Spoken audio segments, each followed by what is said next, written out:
It should come as no surprise that it was the idea of getting richer that originally got the Europeans interested in world exploration.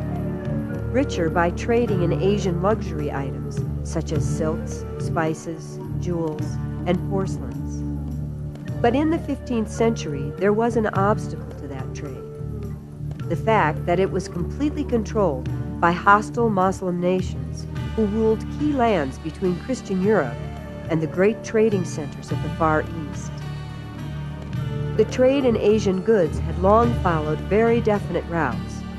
Goods were transported from the Far East, either by Muslim caravans thousands of miles overland to Mediterranean ports, or in small Muslim ships from India that sailed across the Indian Ocean into the Red Sea. From Red Sea ports, Asian goods usually were carried across the desert to the Nile River, where they went by ship down the river to the Mediterranean Sea.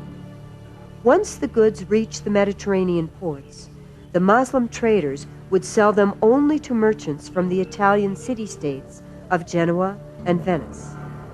Of the two, Venice was the most powerful, for not only did it have the greatest marketplace in the Western world, it also had special trading privileges in 5 important Muslim cities.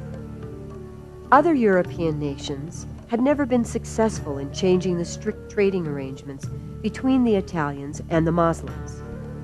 So, in the early 1400s, Spain and Portugal started to look for ways of bypassing the Muslim territories so they could trade directly with Asia. But it was clear that to do this, new sea routes to the east would have to be found. However, at that time, this was a very extreme notion because Portuguese and Spanish ships had never ventured more than 800 miles from their shores.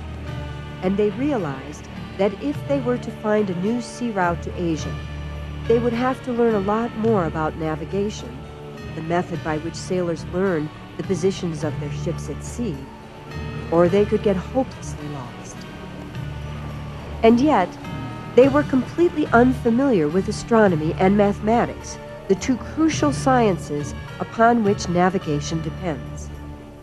In fact, Europeans of the 15th century knew less about science and geography than did the ancient Romans 1,300 years before.